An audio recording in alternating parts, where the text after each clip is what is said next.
representatividade disso, né, nos dias de hoje. Comentar um pouquinho sobre lesão renal aguda e doença renal crônica. Será que são duas faces da mesma doença? Será que são duas doenças completamente diferentes? O doente renal crônico na UTI, né, especificamente o assunto de hoje, né, considerações importantes sobre o manejo desses pacientes, e por último a gente vai tentar traçar aí algumas conclusões. Primeiro eu queria apresentar para vocês o Carlos. O Carlos, ele tem 72 anos, ele é diabético e é hipertenso. Eu conheço o Carlos já fazem uns 6 anos, quando ele apareceu lá no consultório e a gente fez um diagnóstico de doença renal crônica para ele. E aí, acompanhando o Carlos, né, por vários anos, aconteceu que há 10 meses a gente concordou que era a hora dele iniciar terapia de substituição renal, e o Carlos escolheu que ele queria fazer hemodiálise. Então, ele está fazendo hemodiálise agora há mais ou menos 10 meses. Ele vem 3 vezes por semana, faz diálise em torno de 3 horas, 3 horas e meia cada vez que ele vem. E é um paciente que tem 72 anos, tem lá as suas doenças, mas é um paciente, é uma pessoa, né, que é bem ativa, que tem a sua vida, tem as suas coisas, é aposentado, mas tem lá os netos, a gente conversa sobre, né, essas coisas sempre. Queria apresentar para vocês, então, o Carlos. O Carlos, como eu falei antes, tem doença renal crônica. O que é doença renal crônica, né? A gente vai falar um pouquinho, várias vezes durante a apresentação, sobre o CADIGO, sobre as classificações de CADIGO. CADIGO, na verdade, é um grupo de nefrologistas ao redor do mundo que resolveu se juntar para falar sobre definições do que são as doenças renais, diversas delas, e ajudar a gente no manejo. Então, eles volta e meia lançam vários guidelines e lançam vários documentos, né, que nos ajudam a entender um pouquinho melhor sobre as doenças renais, e inclusive a tentativa do CADIGO é melhorar os desfechos desses pacientes, né, fazer com que os pacientes com doença renal tenham desfechos melhores, né. E aí, eu trouxe aqui para vocês a classificação atual da doença renal crônica, né, a última definição da doença renal crônica. Como é que a gente define? A gente pode usar tanto a taxa de filtração glomerular, que a gente vai estimar através do valor da creatinina, aí a gente vai usar a taxa de filtração glomerular, a gente vai aplicar alguma das fórmulas que a gente tem, e a gente vai, junto com a idade do paciente, sexo, superfície corporal, a gente vai definir qual é o estágio de doença renal crônica através dessa taxa de filtração glomerular estimada. A gente também pode coletar aquela DCE, né, de 24 horas, fazer aquela depuração da creatinina endógena, coletando urina de 24 horas, mas normalmente o que a gente faz mesmo é usar a creatinina do sangue e estimar a função renal, né? E aí a gente pode ter até 5 graus, 5 estágios de doença renal crônica através dessa classificação, que é a que a gente mais usa, né? Então, lá do 1 até o 5. Se vocês pararem para prestar atenção, aqui em cima, acima de 90. Acima de 90, 1. Abaixo de 15, 2. Então, na verdade, todas as pessoas do mundo, com todas as suas taxas de filtração glomerular, poderiam ter doença renal crônica? Não, na verdade, não. Aqui, essa faixa aqui, na verdade, a gente pode ter pessoas que tenham uma taxa de filtração normal. O importante é a gente lembrar que, para tu dizer que tem doença renal crônica, se esse paciente tiver alguma, apesar de ter uma taxa de filtração normal, tiver alguma doença estrutural renal, a gente já pode chamar de doença renal crônica. Que lesão estrutural? Por exemplo, se o paciente tiver proteinúria, tiver albuminúria, tiver perda de albumina pela urina, já é considerado uma lesão estrutural e a gente já pode chamar de doença renal crônica, mesmo que esteja uma taxa de filtração glomerular normal. Às vezes o paciente, por exemplo, perdeu um rim, teve que fazer uma cirurgia, teve um trauma e teve que fazer uma nefrectomia, esse paciente também é considerado doente renal crônico, mesmo que a taxa de filtração esteja normal. Mas o que eu quero dizer para vocês? Que a gente tem diversos graus, um espectro grande, né, de pessoas que tenham doença renal crônica, e aqui, essas cores aqui estão só dizendo para nós o que a gente pode, nós, como clínicos, médicos, acompanhar, monitorar, e aqueles pacientes que a gente tem que referenciar para o nefrologista. Isso aqui, KDIGO 2012, vocês podem botar no Google a hora que vocês quiserem, não precisa decorar nada disso. Mas qual é a importância da doença renal crônica na nossa vida, né? Quanto que a gente vai encontrar um doente renal crônico? Esse gráfico aqui, isso aqui é uma meta-análise que viu pacientes com doença renal crônica no mundo inteiro, a prevalência global de doença renal crônica, tá? E aqui aqui eu estou mostrando para vocês a prevalência de doença renal crônica de acordo com a idade da população mundial. Então, assim, se vocês pegarem aqui a idade lá entre os 30 e 40 anos, a prevalência mundial de doença renal crônica fica em torno ali de 7%, 8%, que é uma grande prevalência para uma população super jovem, né? E vocês vão vendo por essa taxinha, por essa listra vermelha, isso aqui quer dizer que a prevalência de doença renal crônica vai aumentando proporcionalmente com a idade, chegando ao ponto de que a população lá entre 70 e 80 anos tem até 26, 27%, 26 a 27% de toda a população mundial, dos 70 aos 80 anos, tem doença renal crônica. E isso, gente, está crescendo. A quantidade de pessoas com doença renal crônica está crescendo no mundo, especialmente nas últimas décadas. Então, a gente já tem muita gente com doença renal crônica por aí. E aqui eu trouxe para vocês um outro dado importante sobre a doença renal crônica. Ela está diretamente associada à mortalidade. Então, o que a gente está mostrando aqui nesse gráfico? Eu estou mostrando para vocês que isso aqui é expectativa de vida. 0 anos de expectativa de vida, 45 anos de expectativa de vida. E aqui está a idade da população, tá? Então, aqui de 0 anos até aqui em torno de 80 anos, considerando.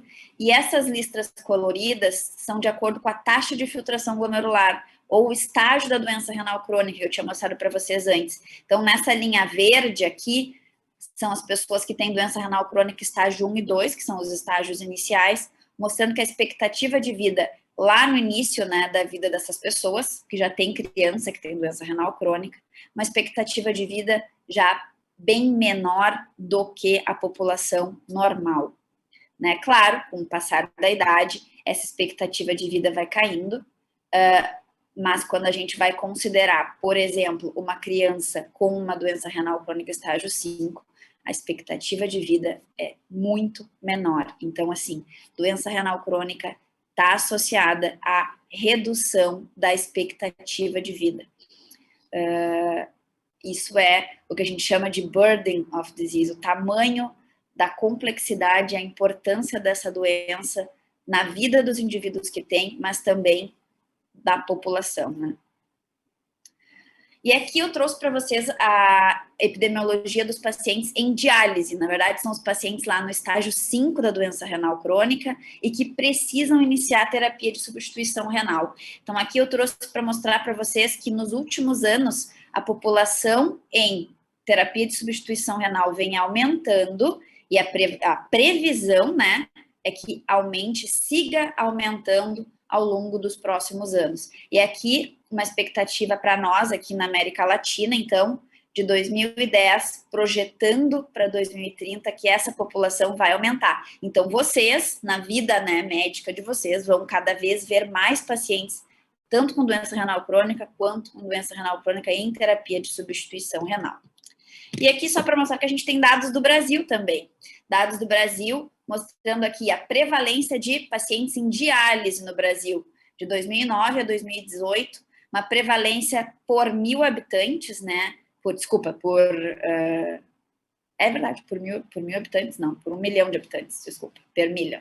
A cada 1 milhão de habitantes, né, aumentando a prevalência de pacientes em diálise no Brasil, aumentando a incidência e, infelizmente, aumentando também a mortalidade. Uma pena, e a gente precisa, né, precisa direcionar isso, esse aumento da mortalidade não é o esperado, a gente esperaria que com a melhora da medicina que essa mortalidade caísse, apesar do número de pacientes estar aumentando. Bom, a gente falou um pouquinho sobre doença renal crônica, né, e lesão renal aguda. Por que a gente não chama doença renal aguda, né? Porque a gente acredita que a lesão renal aguda seja reversível e tratável, e poucas doenças reais na medicina a gente consegue curar. Então a gente chama de lesão porque é uma coisa que a gente realmente espera que melhora. Por que a gente não chama de insuficiência? Porque insuficiência também é uma coisa que fala mais sobre coisas que a gente não vai mais conseguir resgatar. Então, por isso que a gente não chama mais de insuficiência renal aguda. A gente chama de lesão renal aguda. O que é? É uma queda abrupta e geralmente reversível da taxa de filtração glomerular. Então, aqui eu trouxe esse gráfico para vocês entenderem quando a gente vai medir creatinina e ver o quanto que isso realmente significa da taxa de filtração glomerular. Então, se vocês verem aqui, ó, eu acho esse gráfico muito ilustrativo da relação entre a creatinina e a taxa de filtração glomerular, porque a gente está aqui com uma creatinina em torno de 1, né? E aí, antes que a creatinina chegue em 2, olha o tamanho da queda da taxa de filtração glomerular. Na verdade, poucos valores de creatinina já significam uma grande mudança na taxa de filtração glomerular. Então, não se baseiem não se baseiem na creatinina. Sempre calculem a taxa de filtração glomerular para tentar entender qual é a estimativa, qual é o tamanho da perda de função, né? Outra forma da gente dizer que o paciente tem lesão renal aguda é dizer que existem elevação de compostos nitrogenados ou outros produtos do metabolismo no sangue do paciente. E até 2004, acreditem, pouco tempo atrás, não tinha um consenso. A gente não sabia dizer o que era lesão renal aguda e não conseguia também chegar no consenso de como a gente classificaria. Mas recentemente também, o próprio CADIGO lançou, então, uma classificação de lesão renal aguda. A lesão renal aguda, uma coisa que eu não falei no começo. Doença renal crônica, a gente chama quando a gente tem perda de função renal por mais do que 12 semanas, por mais do que 3 meses. Antes disso, pode haver uma reversão, e aí a gente chama de lesão renal aguda. E essa lesão renal aguda também pode ser classificada, e ela vai ser classificada em 3 estágios, e essa classificação vai depender da creatinina, o aumento da creatinina, ou da diurese. A gente pode usar também o volume de diurese para dizer o esquema, ou saber o quanto de perda de função renal, o quanto que é, né, grave essa lesão renal aguda. E a gente usa isso na nossa prática clínica, a gente usa isso muito na UTI. Por quê? Porque a UTI é um dos lugares com maior prevalência, tem muita lesão renal aguda dentro da UTI. E aqui, especialmente falando em UTI, eu queria trazer para vocês uma epidemiologia da lesão renal aguda. E assim, como é que acontece lesão renal aguda nos pacientes internados? Paciente com sepse, não precisa nem estar na UTI, paciente com sepse, cerca de 1 a 20 até 50% dos pacientes com sepsis têm lesão renal aguda. E a mortalidade de um paciente com sepse e lesão renal aguda vai de 30% a 60%. Pacientes que não estão na UTI, geralmente a prevalência é menor de lesão renal aguda e a mortalidade é menor, mas ainda assim é uma grande mortalidade, 10% a 20%. E dos pacientes críticos, os pacientes de UTI, 1 em 3 a 2 em 3, né? De 1/3 a 2/3 dos pacientes da UTI tem lesão renal aguda, para vocês entenderem o tamanho do problema, né? A gente não tem dados muito específicos da mortalidade, mas a mortalidade do paciente com lesão renal aguda na UTI é bastante grande. Se fora da UTI já é grande, imagina dentro da UTI. Mas a gente está falando de lesões reversíveis, né? Só que, será que tudo bem ter lesão renal aguda? Será que ter lesão renal aguda significa que se eu melhorar que vai ficar tudo bem? Na verdade, hoje em dia a gente já sabe que não. A gente sabe que tem um conceito que é reserva funcional renal. O que é isso, reserva funcional renal? Imaginem que a gente tem lá o nosso rim, e o rim tem uma função renal, que é a função renal dele, da linha de base, né? Como ele funciona normalmente. Só que aí acontece um estresse na nossa vida. A gente foi lá e comeu um baita churrasco, aí no outro dia a gente resolveu que a gente ficou mal porque tomou churrasco, bebeu demais, a gente resolveu ir correr uma maratona inteira, né? E aí depois tomou um monte de whey protein. Isso aí é o quê? Isso é estresse para o rim. Outras coisas são estresse para o rim. Insuficiência cardíaca, gestação é um estresse para o rim, sepse, lesão renal aguda. E aí, nesse momento, o rim vai ter que lançar a mão da sua reserva funcional.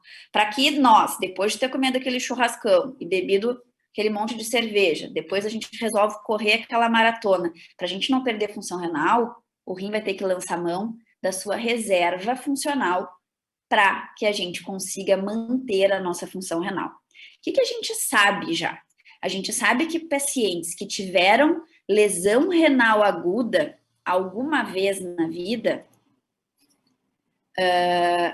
eles perdem um pouco dessa reserva funcional renal.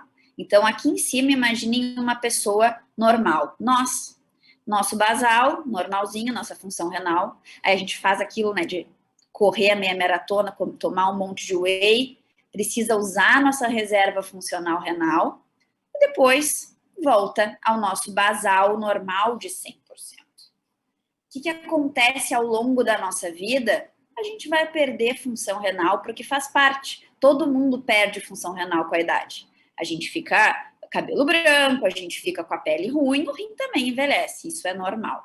Agora, uma pessoa que teve uma lesão renal aguda alguma vez na sua vida, essa pessoa, muito provavelmente, ela vai perder reserva funcional, e vocês estão vendo aqui que a curva aumentou pouco, por mais que ela tenha função renal normal, ela perdeu reserva funcional e provavelmente quando ela envelhecer, ela vai perder função renal mais rápido. Então, pessoas que tiveram lesão renal aguda têm chance de desenvolver doença renal crônica mais ao longo da vida. E aí, tem todo esse grande emaranhado de coisas aqui, né? Porque, na verdade, a gente tem que lembrar que doença renal crônica e lesão renal aguda estão muito relacionados, né? Os fatores de risco para as duas doenças são muito parecidas. Idade, raça, hipertensão, diabetes, síndrome metabólica, né? E aí é que isso também, tanto daqui, da lesão renal aguda, para levar para a doença renal crônica, quanto da doença renal crônica, para, de repente, o paciente ter uma piora da sua função renal, porque, assim, eu posso ter doença renal crônica estágio 2, estágio 3, e aí acontece alguma coisa do tipo Covid, tem uma infecção por Covid. O meu rim pode estar piorando a sua função, e aí, com o meu rim piorando, ou melhor, está acontecendo alguma coisa no meu rim, e aí isso pode levar à perda de função renal agudamente, uma lesão renal aguda sobreposta a uma doença renal crônica, né? E a severidade dessa doença, o estágio da doença renal crônica que eu tô, o número de vezes que eu tenho lesão renal aguda, tudo vai fazer e vai ser interdependente para que essas doenças, elas se comuniquem e possam uma piorar a outra, ou a lesão renal aguda levando a doença renal crônica, ou o paciente que tem doença renal crônica piorar a sua doença renal crônica depois de ter tido um episódio de lesão renal aguda. E eu estou trazendo isso para vocês porque isso é o dia a dia da UTI. A gente vai ter, como eu falei para vocês, como tem muito paciente doente renal crônico por aí, a gente vai ter muito paciente com doença renal crônica que interna na UTI. E ele pode ter, durante a sua internação, uma lesão renal aguda, uma piora da sua função renal basal por uma coisa, por uma agressão aguda. E isso vai fazer parte de toda a nossa avaliação do paciente renal crônico na UTI. Opa. E o paciente doente renal crônico na UTI? Quem é o paciente renal crônico na UTI? Acho que isso são coisas que a gente precisa pensar um pouquinho, né? Quem são eles? Em geral, são idosos. Os pacientes renais crônicos, como vocês já sabem, que o rim ele vai piorar a sua função ao longo da idade, é muito mais comum que a gente tenha paciente com perda de função importante. Então, os pacientes idosos são a maioria desses pacientes. Esses pacientes, além de idosos, eles têm muito mais comorbidades associadas, são muito mais vasculopatas, tem doença renal, tem doença isquêmica coronariana, eles têm história de acidente vascular encefálico, eles têm vasculopatia periférica, né? Porque vocês sabem que doença renal crônica está associada ao maior risco de doenças cardiovasculares. Então, esses pacientes, eles têm mais infarto, eles têm mais stent, eles chegam mais com história de ter feito cirurgia de revascularização miocárdica. E esses pacientes também, muitas vezes, são diabéticos, porque diabetes é uma das principais causas de doença renal crônica na nossa população. Então, vários desses pacientes doentes renais crônicos vão ter diabetes e vão ter as complicações associadas ao diabetes, as dislipidemias, todas as lesões em órgão-alvo que o diabetes pode ter, né? Então, esse é um paciente extremamente doente e complexo. E quais são os principais motivos de um paciente com doença renal crônica internar na UTI? Disparado, sepse. Sepse vai ser disparado o maior motivo para esses pacientes internarem. Mas a partir do momento que a gente vai piorando a função renal desses pacientes, especialmente nos pacientes que precisam de terapia de substituição renal, as conjeções pulmonares, os edemas agudos de pulmão, vão se tornando também uma das principais causas de internação desses pacientes na UTI. Já que eu estava falando do paciente com doença renal crônica estágio 5, eles têm, eles correspondem, né, a até 10% dos pacientes internados nas UTIs. E eles têm cerca de 25%. O paciente que está lá na diálise, o seu Carlos, sentadinho lá na diálise, eu vejo ele lá 3 vezes por semana, ele tem 25 a 30 vezes mais chance de internar numa UTI do que um paciente que não tem doença renal crônica. Falando no Carlos, ele foi internado no hospital há mais ou menos 36 horas. Ele estava na diálise e ele teve um episódio de calafrio. Você sabe o que é calafrio? A pessoa fica tremendo. Geralmente está associado à febre. Muito possivelmente é uma bacteremia. E ele teve isso durante a diálise, a sessão de hemodiálise, e aí ele foi encaminhado para a internação. 36 horas depois da internação, ele foi transferido para a UTI, com quadro de insuficiência respiratória, com hipóxia, estava hipotenso e teve rebaixamento do nível de consciência. Para quem não sabe, aí a gente já consegue fazer um diagnóstico de sepse. Então, o seu Carlos foi admitido na UTI por um quadro de sepse. E aí a gente vê o prontuário do Carlos. Se descobriu ao longo da internação que ele tinha uma endocardite e que ele evoluiu com um choque séptico. Para tratar essa endocardite, ele começou a usar antibióticos de amplo espectro, meropenem, vancomicina, e ele também precisou, por causa do choque, de usar drogas vasoativas, noradrenalina, vasopressina, para tentar manter a pressão dele.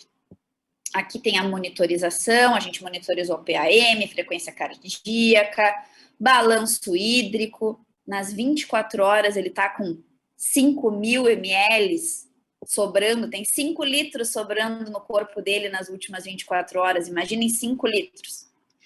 Não urinou quase nada, porque ele já não urinava. Está em ventilação mecânica, uma ventilação mecânica, acreditem em mim, com parâmetros moderados a elevados. E nos exames de hoje, não, né? Essa data aqui está errada. Ele estava com anemia, plaquetopenia, leucocitose. Ele tinha uma gasometria que tinha uma acidose, essa acidose era mista, um pouco, tinha aqui uma retenção de CO2, mas o bicarbonato definitivamente não estava dentro do esperado, até porque ele faz hemodiálise 3 vezes por semana, então o rim dele não produz bicarbonato, né? Um lactato extremamente alto. E aqui, do ponto de vista de sódio e potássio, ele até que estava bem. Ureia alta, creatinina alta. Por onde eu começo?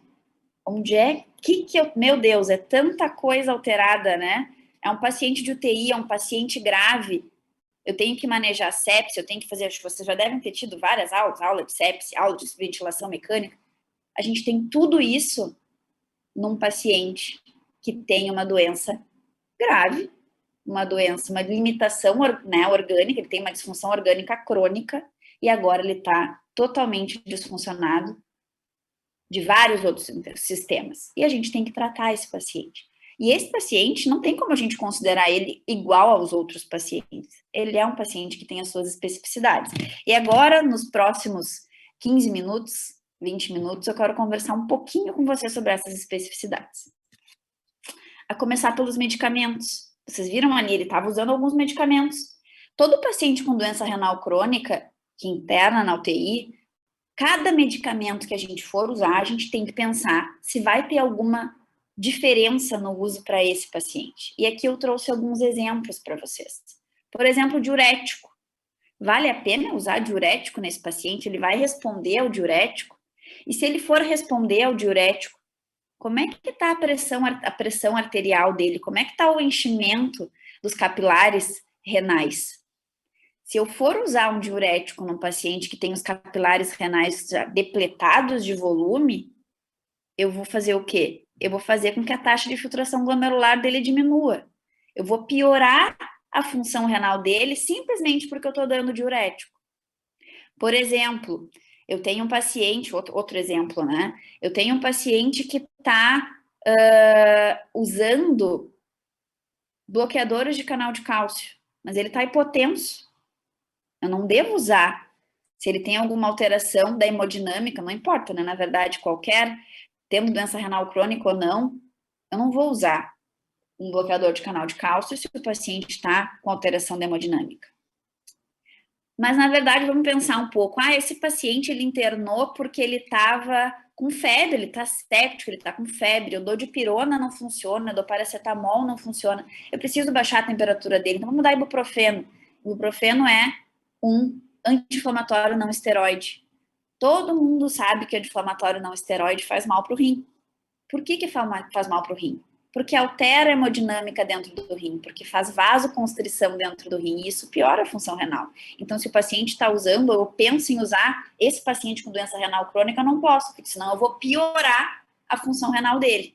A mesma coisa a gente vai pensar também se a gente usar, por exemplo, inibidores da ECA ou antagonistas do receptor de angiotensina. Claro que nesse nosso paciente a gente não vai usar, mas digamos que tem um paciente hipertenso, ele chegou em edema agudo de pulmão e agora ele está muito hipertenso, eu preciso usar uma medicação para baixar a pressão dele. Será que usar inibidor da ECA é o mais acertado? Se eu usar inibidor da ECA, eu vou causar vasodilatação da arteríola eferente. E isso vai fazer com que a pressão dentro do glomérulo diminua. E aí isso vai fazer o quê? Vai diminuir a filtração glomerular. Então, a gente também não deve usar inibidor da ECA ou bloqueador do receptor de angiotensina nesses pacientes. Que mais aqui? Antibióticos. Antibióticos são um capítulo à parte quando a gente pensa em doença renal crônica. Algumas coisas a gente tem que pensar. Todos os remédios que a gente dá, eles circulam no corpo ligados em proteínas. A grande maioria circula no corpo ligada em proteínas. Algumas proteínas, elas vão ter alguma interação e para que a gente consiga que essa medicação seja adequadamente utilizada, a gente precisa de um fígado que funciona. Esse paciente, se vocês forem lembrar, ele está com alteração dos exames de coagulação. Talvez, se a gente fosse olhar, talvez ele tenha até disfunção hepática. E talvez ele não esteja adequadamente produzindo proteínas.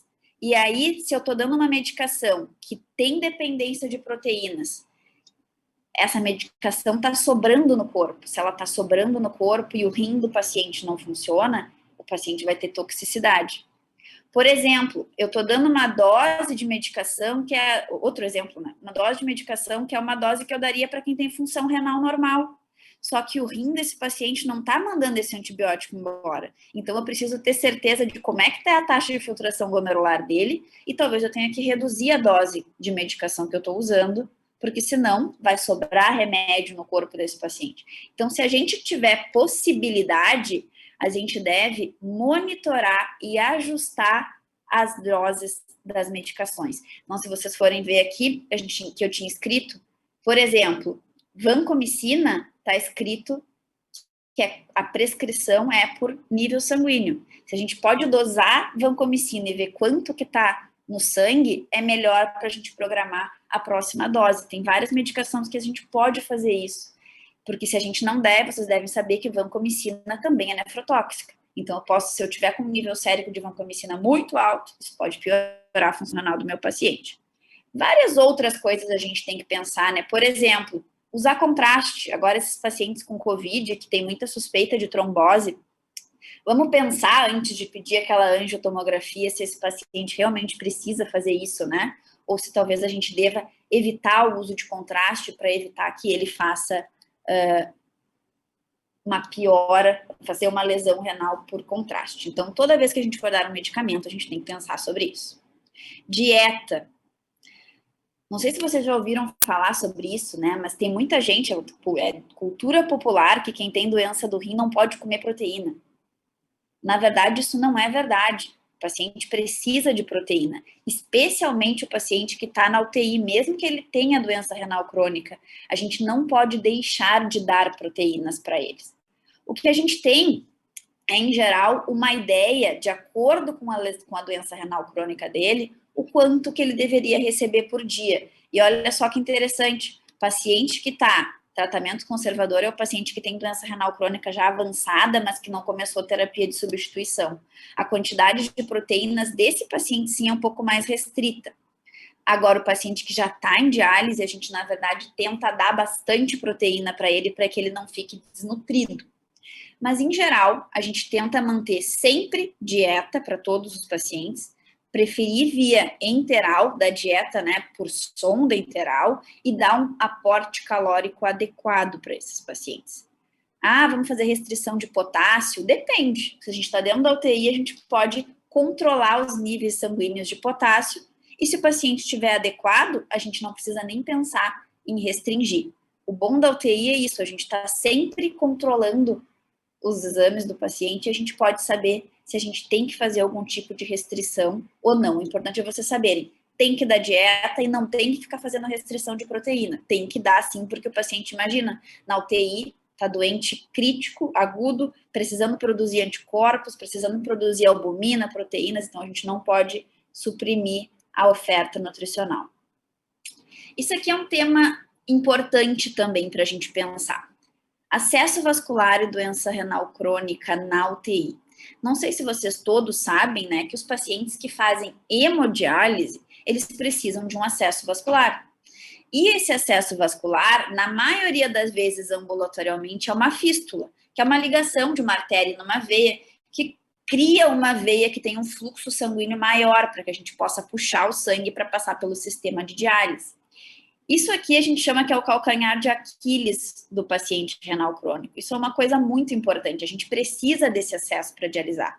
Então, o paciente que chegou na UTI, a gente tem que evitar usar essa fístula. A gente tem que evitar coletar exames desse braço, a gente tem que evitar medir pressão nesse braço para preservar. A gente tem que preservar as veias desse braço para a gente poder ter sempre como dialisar. E mesmo o paciente que tem doença renal crônica e não está em diálise, a gente tem que pensar sobre isso. Na verdade, no consultório, o Carlos, lá quando ele estava com doença renal crônica, estágio 3, a gente conversou e ele decidiu que ele queria fazer hemodiálise.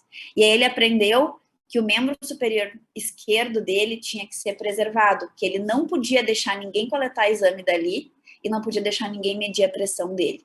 E na UTI, o paciente não vai estar acordado para lembrar o pessoal, a equipe médica, a equipe de enfermagem, a gente que tem que lembrar que esse braço tem que ser preservado. Outra coisa importante, às vezes o paciente não tem fístula, ou mesmo ele tá tão ruim, o Carlos, ele vai precisar fazer diálise. E a gente não vai querer usar essa fístula porque ele tá hipotenso, a gente vai deixar a fístula dele quietinha. E a gente vai precisar passar um catéter duplo lumen para diálise. E aí a gente tem algumas coisas, a gente sempre vai dar preferência para colocar o catéter na veia jugular direita. A gente sempre vai tentar evitar as veias subclávias, porque essas veias subclávias têm muita tendência a fazer estenose. E esses pacientes usam catéteres muitas vezes ao longo da vida. E se tiver estenose aqui, pode dar problemas, pode o braço começar a ter insuficiência venosa, pode dar uma série de complicações. Então, a gente sempre tenta evitar a punção dessas veias. Outra coisa importante, acabei de falar para vocês que o paciente que faz diálise usa muito catéter ao longo da vida. Às vezes a gente vai chegar lá para passar esse catéter, para fazer essa punção, e a gente vai ter estenose, a gente vai ter uma pele cicatricial. Às vezes é muito difícil puncionar um doente renal crônico, até para passar um catéter monolumen normal. Às vezes é muito difícil. Então a gente sempre tem que prestar atenção, e esse paciente sempre vai ser um paciente muito mais difícil no que diz respeito a acesso vascular. E outra coisa muito importante, acesso vascular catéter está associado à infecção de corrente sanguínea. Paciente que usa catéter em vez de fístula tem 2 a 3 vezes mais chance de ter infecção, de ter hospitalização e de morrer do que pacientes que têm fístula. Outra coisa importante, a gente às vezes não consegue fazer a fístula nos pacientes. Às vezes o paciente perdeu a fístula, ele já não tem mais condições, o braço dele já tá, as veias dele já não estão boas e a gente precisa ficar usando catéter. Esses pacientes que fazem catéter, eles têm risco, além de ter infecção aqui, de mandar êmbolos metastáticos, e eles podem fazer artrite séptica, espondilodicite, abscesso peridural, e eles podem fazer, que nem o Carlos, endocardite. Então, isso tudo realmente é muito importante no doente renal crônico, acesso vascular e chance de infecção. Outra coisa bem importante é o risco de doença cardiovascular. São muitos fatores que a gente pode associar doença renal, doença cardíaca, né? Eu poderia passar isso aqui, a gente passa dias falando sobre como que o doente do rim tem doença do coração e como que o doente do coração tem doença do rim. Mas o que realmente é importante a gente falar, do que esses pacientes morrem, os doentes renais crônicos, né? Então, aqui, a mortalidade por doença cardiovascular, ela é importante em todas as faixas, né? A mortalidade por câncer é maior em quem tem doenças renais crônicas mais leves, né? Mas olha aqui, no paciente que tem doença renal crônica estágio 5 ou que está em terapia de substituição renal, a principal causa de mortalidade, 60% dos óbitos desses pacientes é por doença cardiovascular. Então, realmente, é muito importante. E a gente tem que lembrar que esses pacientes estão na UTI, né? Se ele está na UTI, ele tem muito mais chance de fazer infarto, ele tem muito mais chance de fazer edema agudo de pulmão, de fazer AVC. Então, isso é uma coisa que a gente tem que cuidar muito nesses pacientes com doença renal crônica, mesmo que a gente não saiba que ele tem a doença renal, que ele tem a doença do coração. Às vezes a gente não sabe que ele tem doença isquêmica, mas a gente sempre vai ter que suspeitar disso nesses pacientes. Tá aqui outra coisa que eu não sei que você sabe, mas a gente, quando a gente tem um doente renal crônico, a gente tem que cuidar muito as hemotransfusões. É muito comum o doente no UTI ter anemia, mas o paciente com doença renal crônica já tem mais chance de ter anemia independente da doença crítica que ele tá. Porque ele tem deficiência de produção de eritropoetina, porque o ferro, a mobilização da cinética de ferro não é a mesma, porque as hemácias vivem menos. Então, é muito comum internar um paciente na UTI que tem doença renal crônica e ele tá anêmico. E aí, uma das primeiras coisas que vai se pensar, então, vamos fazer uma hemotransfusão. Só que daí a gente esquece de uma coisinha importantinha. Transplante renal. Um paciente com doença renal crônica, ele pode vir a precisar fazer um transplante renal. E a transfusão de sangue, a hemotransfusão, é um dos principais fatores de risco para produzir anticorpos contra HLA.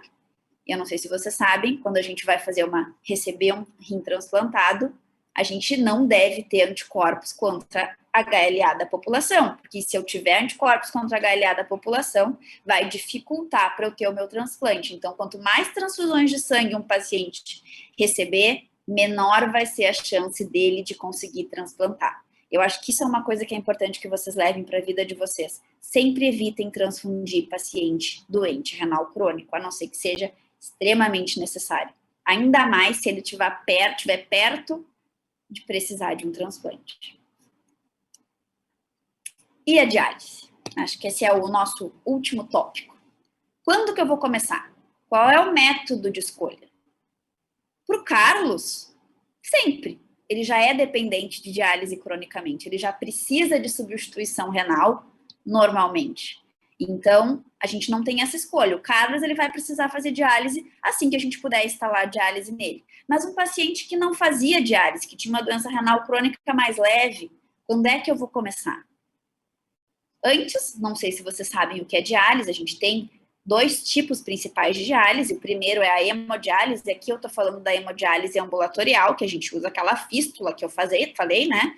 A gente pega o sangue sujo, passa por um filtro, e aí a gente tira as substâncias ruins, tira a água, dá bicarbonato, e aí o sangue volta para o paciente purificado, né? Mas a gente também tem a diálise peritoneal, que é um outro método que funciona super bem, que em vez de usar o sangue, a gente infunde um fluido de diálise dentro da cavidade peritoneal e a membrana de trocas, nesse caso, é o peritônio. E aí as impurezas passam para esse líquido e aí a gente tira esse líquido e é assim que é feita a diálise. A gente pode usar os 2 métodos. O Carlos fazia hemodiálise, então a gente vai seguir na hemodiálise, mas digamos que o Carlos fizesse diálise peritoneal. A gente poderia fazer diálise peritoneal na UTI. Indicações de terapia de substituição. Aqui eu botei na lesão renal aguda, mas também pode ser no paciente que tinha doença renal crônica e que piorou. Eu gosto de usar a mão para dizer que são 5 as principais indicações de diálise. Uremia sintomática, que o nosso paciente Carlos não ia ter, porque ele já estava sedado, não estava bem. Hipervolemia. Lembra que o Carlos estava 5 litros positivo só num dia? Positivo é assim, do que entrou e do que saiu, sobrou 5 litros dentro do paciente. Então, é bastante líquido, a gente vai ter que tirar. Acidose metabólica refratária é outra indicação. Hiperpotassemia refratária é outra indicação. Serosites, porque aquele acúmulo de metabólitos, né, que o rim não está botando para fora, ele pode inflamar serosas. Inflamando serosas, como por exemplo o pericárdio, se a gente inflama o pericárdio por esse acúmulo de substâncias que deveriam ter sido depuradas, esse pericárdio inflamado pode sangrar. E se ele sangrar, a gente pode ter tamponamento cardíaco. Então, serosite é uma indicação de botar o paciente em diálise de urgência, porque senão pode ter, né, uma consequência catastrófica. No caso do Carlos, tem que botar em diálise, mas nos outros, a gente vai ter que ponderar, o nefrologista que vai definir quando é o melhor momento de iniciar a terapia de substituição renal para esse paciente. E aí, os métodos, como eu tinha falado, a gente tem vários. Se vocês já tiveram a oportunidade de andar nas nossas UTIs ali do hospital, vocês vão ver que a gente tem possibilidade de fazer diálise peritoneal. Essa aqui é uma máquina que vai fazer as trocas da diálise peritoneal. A gente pode fazer hemodiálise intermitente, que é bem parecida com a diálise que a gente tem ali na unidade ambulatorial. A gente pode usar essas máquinas aqui, que são as máquinas Dinhos, que fazem diálise também em qualquer lugar do hospital, não precisa ser só na UTI. E a gente tem as máquinas de diálise contínua. Então, são tipos diferentes de diálise que quem vai definir qual é o melhor é o nefrologista. E vai ter diversas coisas que vão fazer a gente decidir qual é o melhor método para esse paciente quando ele tiver que fazer. E eu queria contar para vocês que o Carlos, de 72 anos, que é diabético, é hipertenso, tem diagnóstico de doença renal crônica há 6 anos, teve alta hospitalar há 1 mês. Ele faz hemodiálise agora há 1 ano e 3 meses. Então, o Carlos, ele tem doença renal crônica, ele faz diálise, ele teve sepse, ele internou na UTI, muito mal. A chance de morrer dele talvez estivesse em torno de 80% a 90%, mas ele sobreviveu. Então, ter doença renal crônica, fazer diálise, não é motivo para deixar de investir nesses pacientes que vão cada vez aumentar e a gente vai ter cada vez mais pacientes assim dentro das UTIs. Então, para concluir, a gente sabe que existe um grande número de indivíduos com doença renal crônica que a gente, na hora da internação, já sabe que tem, mas a gente tem que lembrar que a doença renal crônica é um amplo espectro. A gente tem pacientes que têm doenças subclínicas e que ninguém sabe que tem doença renal crônica. E a gente também tem até o espectro dos pacientes que fazem diálise cronicamente. Esses pacientes com doença renal crônica têm um risco aumentado de complicações por causa das comorbidades que eles já têm, que são efeitos da disfunção renal deles. alguns desses pacientes podem piorar a sua função renal. E aí a gente vai chamar de lesão renal aguda sobreposta a uma doença renal crônica. E quem não tem doença renal crônica e teve lesão renal aguda, essas pessoas precisam de monitoração. A gente não pode simplesmente, ele internou na UTI, teve lesão renal aguda, mas ele melhorou. Esse paciente tem que ser monitorizado ao longo dos anos, porque ele tem mais chance de ter doença renal crônica. Tudo que a gente conversou hoje mostra que tem que ser uma abordagem multidisciplinar, não é só o nefrologista, não é só o intensivista, é o enfermeiro, é o nutricionista, é o farmacêutico, é o educador, né, é o fisioterapeuta, todo mundo tem que trabalhar junto para tratar esses pacientes. O que a gente faz para tratar? A gente faz estratégias para prevenir e proteger, né, novos episódios de lesão renal aguda. Às vezes a gente vai precisar, mesmo melhorando, né, otimizando a terapia, mesmo que a gente queira não usar contraste, ou que a gente queira não dar antibiótico de amplo espectro, que a gente sabe que faz lesão renal aguda, às vezes a gente tem que fazer, porque o paciente precisa daquilo para sobreviver. Então, o que a gente vai fazer? A gente vai receber isso e a gente vai, se necessário, dar suporte e fazer substituição da função renal. E a gente tem que visar, óbvio, recuperar totalmente a função renal quando a gente puder.